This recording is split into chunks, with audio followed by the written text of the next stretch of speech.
12th वाला numerical देखा, now 13th वाला देखते हैं। कंसेप्ट वही है। ओके चलो 0.6 ml ऑफ एसिटिक एसिड। देखो अभी हमने किसकी बात की थी, बेंजोइक एसिड को बेंजीन में डाला था। अब एसिटिक एसिड को हम डाल रहे हैं हैविंग डेंसिटी। अच्छा तो हमें गिवन तो है एसिटिक एसिड, मतलब हम लेंगे क्या है गिवन, उसका वॉल्यूम गिवन है। अच्छा तो वॉल्यूम गिवन है तो हम ले लेंगे V volume is equal to 0.6 ml। Then having density, उसकी डेंसिटी भी गिवन है 1.06 ग्राम पर ml। ओके डेंसिटी गिवन है और वॉल्यूम गिवन है तो मास मिल जाएगा। ओके पहले वो ही फाइंड कर लेते हैं, बाद की बात बाद में। तो रो इज इक्वल टू होता है m by V. Therefore m जिसको हम w भी बोलते हैं that is equals to rho into v, that is equals to rho 1.06 into volume 06 is equals to क्या हो जाएगा 1.06 into 0.6 636 ये क्या आया हमारा, ग्राम में मिलेगा हमें इसका सॉल्यूट का मास। डन आगे पढ़ते हैं। Is dissolve in 1 litre of water, मतलब कि W नॉट गिवन है। क्या है W नॉट, वाटर है तो उसके लिए तो हम kg is equals two litre गिन लेते हैं। सो ये कितना मिल जाएगा हमें 1000 gram. 1 kg is equals to 1000 kg, तो 1 gram is equals to 1 ml, तो 1000 ग्राम हो गया। अब the depression in freezing point observe for this strength of acid was this. तो डेल्टा TF गिवन है अगेन, कितना है 0.0205 डिग्री सेल्सियस। ये केल्विन में भी हो सकता है, सेल्सियस में भी, क्योंकि ये तो टेम्परेचर का डिफरेंस है, तो डिफरेंस तो कोई भी यूनिट लिखो सेम ही आएगा। Calculate the want of factor, मतलब आई की वैल्यू फाइंड करनी है। Okay and the dissociation constant of acid, क्या फाइंड करना है, डिसोसिएशन कांस्टेंट, मतलब कितना डिसोसिएशन हुआ वो फाइंड करना है। ओके डिसोसिएशन कितना हुआ, तो मतलब क्या कितना हुआ, मतलब उसका परसेंटेज, मतलब अल्फा फाइंड करना पड़ेगा। एसोसिएशन नहीं है ये, क्या है डिसोसिएशन। थोड़े टाइम पहले ही मैंने तुम्हें एग्जांपल दिया था किसका, वीक एसिड और स्ट्रॉन्ग एसिड का। HCl को पानी में डालोगे तो बहुत ज्यादा डिसोसिएट हो जाएगा, और यही एग्जांपल दिया था। एसिडिक एसिड को अगर पानी में डालोगे तो 99% तो वैसे ही बैठा रहेगा, अराउंड 1% शायद डिसोसिएट हो।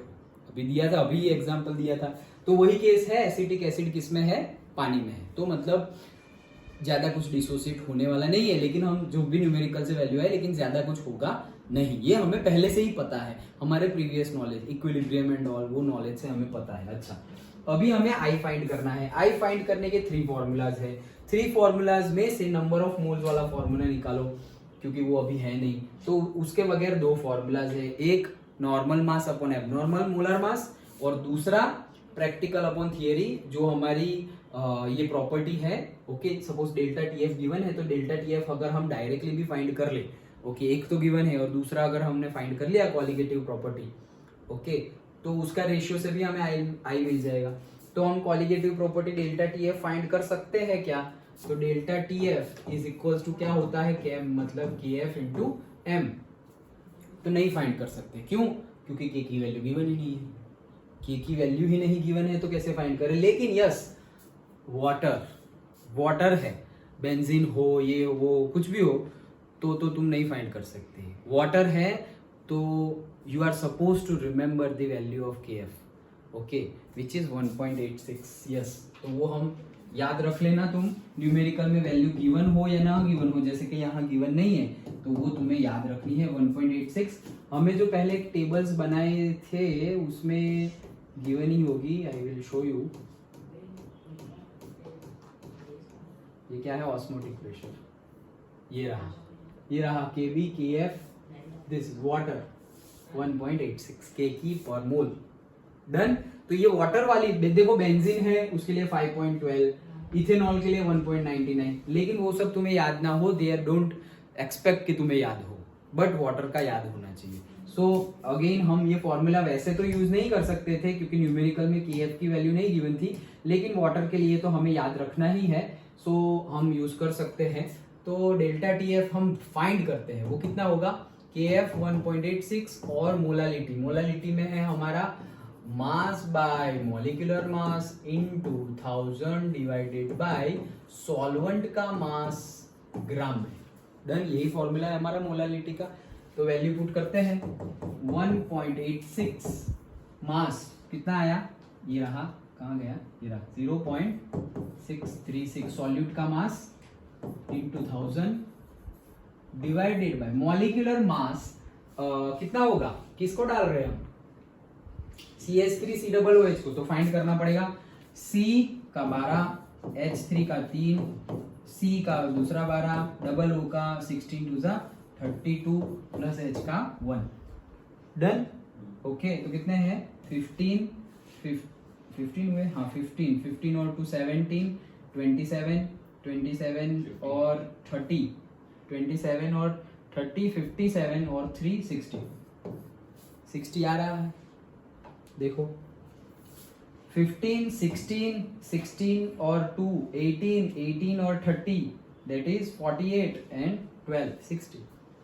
डन, तो कितना आया हमारा 60 molecular mass 60 into W not. ये तो हमने बोला ना, कितना ले लिया हमने 1000, क्यों, क्योंकि हमें गिवन है 1 लीटर ऑफ वाटर, मतलब 1 kg of water, 1 litre of water मतलब कि 1000 kg ऑफ वाटर गिवन है। तो ग्राम में ही लिखना है हमें, ओके। 1 kg गिवन है तो कितना हो गया 1000 ग्राम।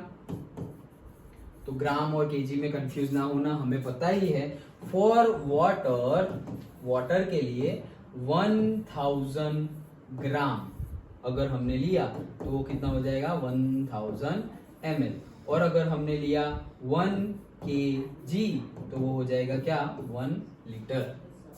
ये वाटर के लिए है, तो 1 kg is equals to 1 litre, तो हमें 1 लीटर ही गिवन है, मतलब हमें 1 kg गिवन है, और 1 kg मतलब कितना, ग्राम में 1000। डन, तो ये हमें गिवन है। अच्छा, तो ये सब गिवन है। अरे यार अब कर लिखना था, बैक जाऊं या चले, ये रहा आ गया, ये तो जो हमने किया वही है, तो रब कर दो ना। हाँ, यहाँ पर क्या आया देखो, सब कुछ है, तो हमें डेल्टा TF की वैल्यू मिल जाएगी। Delta TF is equals to 1.86 into 636 into 1000, वो तो नीचे के 1000 से ऐसे ही कट हो जाएगा, डिवाइडेड बाय 60, 0.01971, चलो 1 छोड़ो, 0.0197, ठीक, दैट्स इट। ओके, तो ये हमें क्या मिला, freezing point depression. Okay, so delta TF मिला। और डेल्टा TF उन्होंने जो प्रैक्टिकल किया, क्या प्रैक्टिकल किया, एसिटिक एसिड को पानी में डाला, तो जो प्रैक्टिकल किया वो तो हमें ऑलरेडी गिवन है, ये रहा प्रैक्टिकल किया, वो तो ऑलरेडी गिवन है। तो ये डेल्टा TF तो हमारी क्वालिटेटिव प्रॉपर्टी हो गई, तो मतलब क्वालिटेटिव प्रॉपर्टी के लिए आई का दूसरा formula PT, practical upon theoretical. तो प्रैक्टिकल वैल्यू गिवन है, हम क्या फाइंड कर रहे हैं, आई। प्रैक्टिकल वैल्यू जो उन्होंने किया उसके बेस पे गिवन है, कहां गई, ये 0.0205 डिवाइडेड बाय थियोरेटिकल जो हम कैलकुलेट करके लाए, कैलकुलेटेड। जैसे बुक में, ये तो मैंने बोला था PT प्रैक्टिकल थियरी, बुक में क्या गिवन है, ऑब्जर्व डिवाइड बाय कैलकुलेटेड, तो कैलकुलेटेड मतलब वही थियरी। ओके, तो कितना आया थियरी से और कैलकुलेशन से, 0.0197 है। तुम्हें पहले से पता है आई की वैल्यू क्या आनी चाहिए, डिसोसिएशन हो रहा है मतलब ग्रेटर देन 1 आनी चाहिए, और डिनोमिनेटर छोटा है तो 1 नहीं आए, ग्रेटर देन 1 ही आएगी ऑब्वियसली। ओके, 0.0205 यस, तो आया है देखो 1.0339, अरे यार बहुत ज्यादा है 8, अच्छा ठीक है चलो। तो आई की वैल्यू क्या आ गई 1.0398। मैंने बोला था स्टार्टिंग में ही कि ये वीक एसिड है, वीक एसिड है मतलब क्या, इसका ज्यादा कुछ डिसोसिएशन होने वाला नहीं है, लेकिन ज्यादा कुछ नहीं होगा, थोड़ा तो होगा ही। वो ग्लूकोज जैसा केस नहीं है कि पानी में डालेंगे तो कुछ होगा ही नहीं, आई इज इक्वल्स टू 1, लेकिन इट इज ऑलमोस्ट 1, 1.04, ऑलमोस्ट 1 ही है, 1.04, मतलब बहुत बहुत बहुत छोटा सा डिसोसिएशन होने वाला है। मतलब यू कैन से 99.99% तो डिसोसिएशन नहीं होगा, 0.01% ये कितना होगा वो भी तो फाइंड करना है, अल्फा भी तो फाइंड करना है, देख लेते हैं अल्फा कितना है। डन, ये समझ में आ गया। 1.0398 हमारा वन ऑफ फैक्टर मिला। अब डिसोशिएट डन, आगे जाए तो आगे के लिए हमें पता है अल्फा का फॉर्मूला क्या है। अल्फा का फॉर्मूला है i-1 अपॉन n-1। तो i की वैल्यू है 1.0, क्या ढूंढा हमने, 398 माइनस 1 अपॉन n-1, मतलब नंबर ऑफ डिसोसिएशन जितना हो रहा हो उतना। कौन है एसिटिक एसिड, तो कौन होंगे, 2 होंगे, मतलब CH3C माइनस 1 और दूसरा H प्लस, तो 2 हो जाएंगे, तो 2 माइनस 1, तो कितना 1 में से इतने में से चला जाए तो क्या होगा 0.0398 डिवाइडेड बाय 1, मतलब के 0.0398। Done, okay. सो 0.0398 हमारा आ गया। ये क्या क्या फाइंड किया,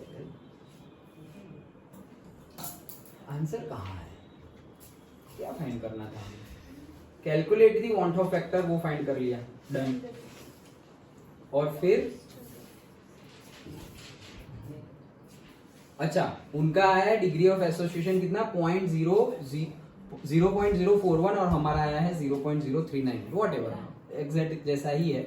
इसको अगर 2 डेसिमल तक लेके आओगे, डेसिमल से 2 डिजिट तक लेके आओगे तो क्या बनेगा 0.04, हमारा क्या बनेगा 0.04, सेम ही है।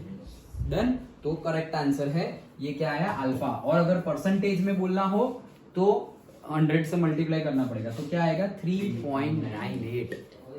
देखो हमें लग रहा था कि बहुत 99% नहीं होगा, लेकिन 99 नहीं 97 और 3.98 है, मतलब 4% पकड़ो, तो 96% डिसोशिएट नहीं हुआ, लेकिन 4% डिसोशिएट हुआ। Done, okay. So very important formula. और उसके बाद इन्होंने पता नहीं ये सब कि ये और वो जरूरी नहीं है, हमें ये फाइंड करना था, हमने फाइंड कर लिया। जो पूछा है क्या, डिसोसिएशन कांस्टेंट फाइंड करो, ये रहा, वांट ऑफ फैक्टर फाइंड करो, वो भी हमने फाइंड कर लिया, ये रहा, दैट्स इट। के और के बी की वैल्यू फाइंड करने की कोई जरूरत नहीं है, नहीं है ना, नहीं है, ऐसा कुछ है ही नहीं। तो डन, अंडरस्टूड। तो एक न्यूमेरिकल हमने देखा इसके पहले वाला एसोसिएशन का, ओके, जिसमें डाइमर बन रहा था, जिसे हम डाइमराइजेशन भी बोलते हैं, और डिसोसिएशन हो रहा है यहाँ पर, ओके। दोनों केस में न्यूमेरिकल कैसे सॉल्व करने हैं हमने देखा। आई के 3 फॉर्मूलाज हैं। अगर तुम मोलर मास कैलकुलेट कर रहे हो, मोलर मास तुम्हें मिल रहा है तो कोई भी यूज कर सकते हो। यहाँ पे हमने क्वालिटेटिव प्रॉपर्टी यूज की, हम यहाँ पर भी मोलर मास फाइंड कर सकते हैं अगर प्रॉपर इंफॉर्मेशन गिवन हो तो, ओके। तो मोलर आई का फॉर्मूला एक molar mass, normal molar mass upon abnormal molar mass. दूसरा फॉर्मूला क्वालिटेटिव प्रॉपर्टी, अगर तुम डायरेक्टली ढूंढ सकते हो तो उसकी value observed divide by calculated, और से प्रैक्टिकल अपॉन थियोरेटिकल। जो गिवन होगी वो प्रैक्टिकल होगी, और जो हम कैलकुलेट करेंगे वो थियोरेटिकल है, जिसका अभी हमने यूज किया, जिससे हमें आई मिला।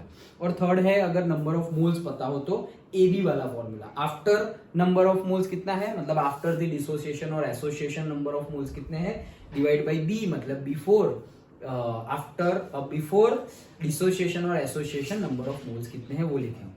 3 फॉर्मूलाज आई के हैं, उसके अकॉर्डिंगली मिलेगा। हमें पता है एसोसिएशन हो रहा है तो आई की वैल्यू लेस देन 1, डिसोसिएशन हो रहा है आई की वैल्यू ग्रेटर देन 1, और कुछ नहीं हो रहा है तो आई की वैल्यू 1। डन, तो वही फंडा पहले हमने देखा, फिर एक न्यूमेरिकल देखा, और फिर ये दूसरा numerical. Understood? With this our chapter is completed, okay. So अच्छे से हमने सारे सॉल्व्ड एग्जांपल किए हैं। नाउ वो सॉल्व्ड एग्जांपल पहले तुम स्टार्ट करो, सॉल्व करना, वो हो जाए। उसके बाद जो इन टेक्स्ट में क्वेश्चन है जो सॉल्व्ड एग्जांपल के रिलेटेड ही है वो स्टार्ट करो, और वो भी हो जाए तो एक्सरसाइज वाले स्टार्ट करने हैं। जैसे मैंने पहले बताया है कि सपोज ये एनसीईआरटी केमिस्ट, अभी एनसीईआरटी इतनी सिलेबस कम हो गया है, तुम्हारे कंसेप्ट कम हो गए, लेकिन न्यूमेरिकल के नंबर वो लोग बढ़ाते जा रहे हैं। सिलेबस कम हो गया है, फिजिक्स में भी, केमिस्ट्री में भी, मैथ्स में भी, मे भी बायो में होगा, I don't know, okay.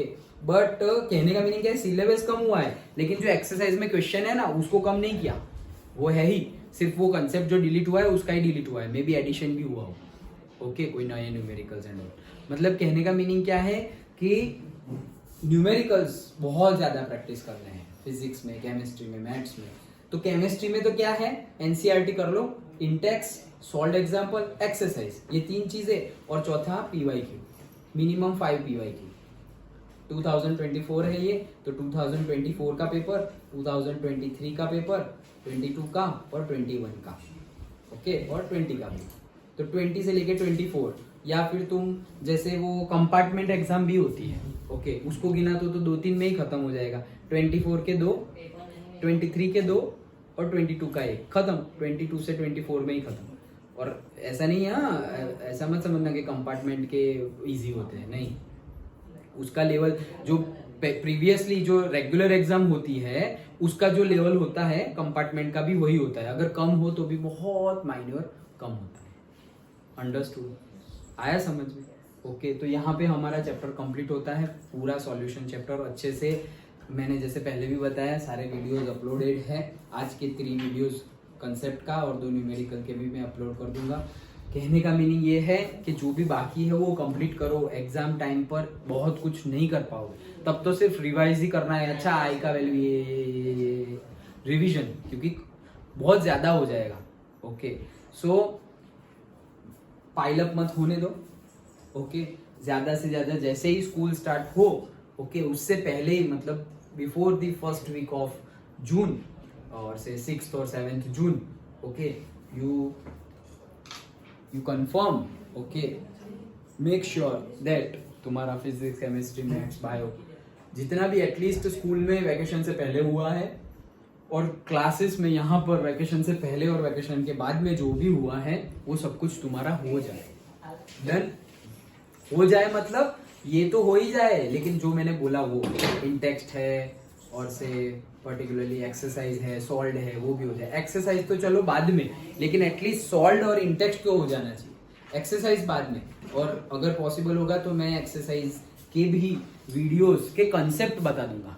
Concept जैसे कि एक्सरसाइज में, ये न्यूमेरिकल एक्सरसाइज में मैं गिवन लिखूंगा और फिर इसमें डेल्टा TF का फॉर्मूला लिखा, फॉर्मूला में वैल्यू पुट करो, आंसर आ जाएगा, ऐसा बोल दूंगा। आंसर तुम लेके आ जाओ, कंसेप्ट तो मैंने बता दिया ना, सो एटलीस्ट तुम्हें आइडिया मिल जाएगा। दैट आई हैव थॉट, पहले से ही मैंने सोचा है कि मैं वैसे, तो एटलीस्ट क्या है कि तुम कहीं पे रुक नहीं जाओगे। सपोज 20 न्यूमेरिकल्स है एक्सरसाइज में, तो मैंने 20 वीडियोस डाल दिए हैं, मे बी वो 2-2 मिनट के हो सकते हैं, लेकिन मैं कंसेप्ट हिंट दे दूंगा कि ऐसे सॉल्व करते हैं, ऐसे सॉल्व करते हैं।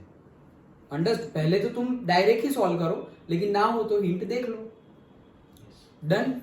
Okay, so that's it.